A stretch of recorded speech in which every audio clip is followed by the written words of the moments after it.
বাবু আমি একটু বেরোচ্ছি, আসতে অনেক লেট হবে, সন্ধ্যা হয়ে যাবে।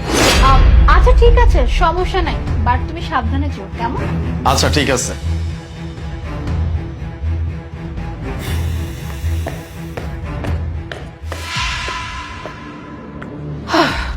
ফাইনালি চলে গেল। এখন জলদি করে আমার বেবিকে কল দিয়ে আমি এখানে নিয়ে আসি। হ্যালো, হ্যাঁ তুমি কোথায়? শোনো, আলিফ বের হয়ে গেল অফিসের উদ্দেশ্যে, আর ও বললো ওর নাকি আজকে আসতে একটু লেট হবে। তুমি এক কাজ করো, তাড়াতাড়ি বাসায় চলে আসবে, আমি তোমার জন্য অপেক্ষা করতেছি। হ্যাঁ বাবা, 5 মিনিটের মতো চলে আসবে, ওকে? আচ্ছা রাখছি। মোনা, আমার না এবার প্রত্যেকদিন তোমার বাসায় লুকা লুকা আসতে ভালো লাগে না। তোমার সাথে লুকা লুকা দেখা করতে আমার না একদম বোরিং লাগে। আমার না একদমই ভালো লাগে না। তুমি তোমার হাজবেন্ডকে কবে ছেড়ে দেবে বলো তো? তুমি আমাকে বলেছিলে তোমার হাজবেন্ডকে ছেড়ে দিয়ে আমাকে বিয়ে করবে। আচ্ছা বেবি, তুমি এভাবে কেন বলতেছো? আমি তো বলেছি যে আমি তোমাকে বিয়ে করবো, আর আমি তো তোমার সাথে থাকতে চাই। আমি তালিফের সাথে থাকতেই চাই না।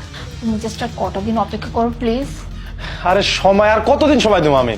তুমি আমাকে বলেছিলে তোমার হাজবেন্ডের থেকে টাকা পয়সা বাড়ি গাড়ি এগুলো সবকিছু নিয়ে তুমি তাকে ছেড়ে দিয়ে আমাকে বিয়ে করবে। সেটা কবে আমাকে একটু বলবে? আমার না ভালো লাগে না এগুলো। সেটাই তো, আমি তো এর জন্য অপেক্ষা করতেছি, আর ওর সাথে থাকতে হচ্ছে আমার।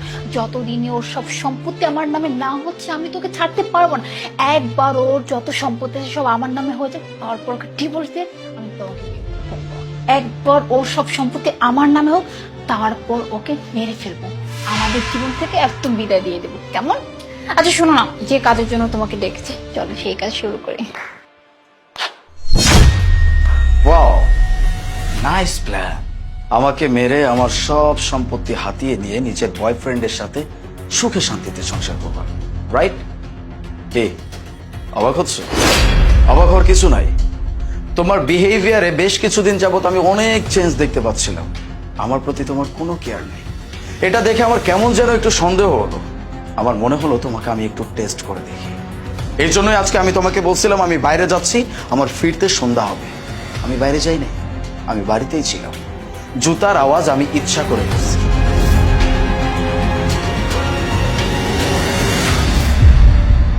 যেমন চিন্তা তেমন কাজ। আমিও চলে গেছি, এটা তুমি ভেবে নিছো, আর নিজের বয়ফ্রেন্ডকে বাড়িতে কল করে ডেকে নিয়ে আসছো।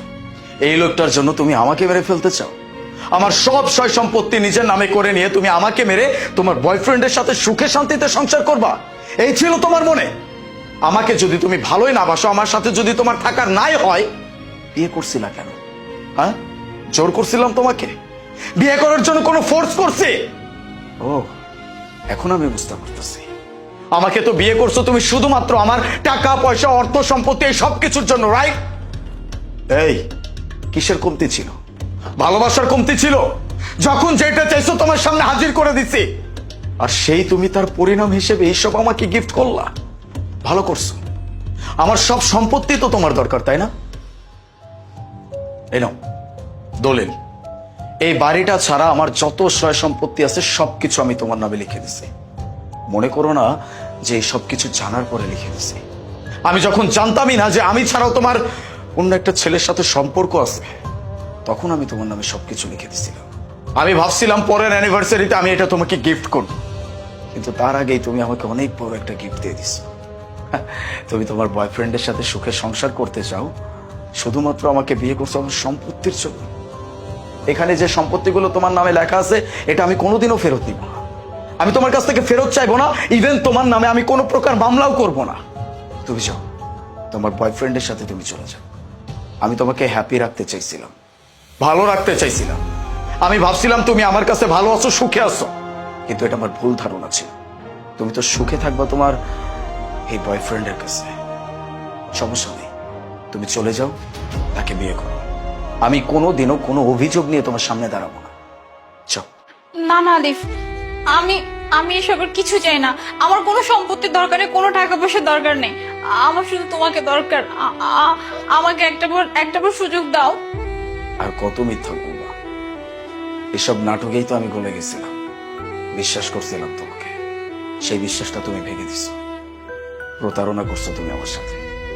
একটা কাচের গ্লাস যখন ভেঙে যায় তখন সেটাকে জোড়া লাগানো যায়, কিন্তু সেখানে কিন্তু দাগ থেকে যায়। তুমি আমাকে যতই বলো আমি তোমাকে বিশ্বাস করতে পারবো না, কারণ তুমি আমার মনে যে দাগটা ফেলছো এটা কোনোদিনও বুঝবে না। আমি অন্য কিছু করে ফেলার আগে তুমি এখান থেকে চলে যাও। যাও।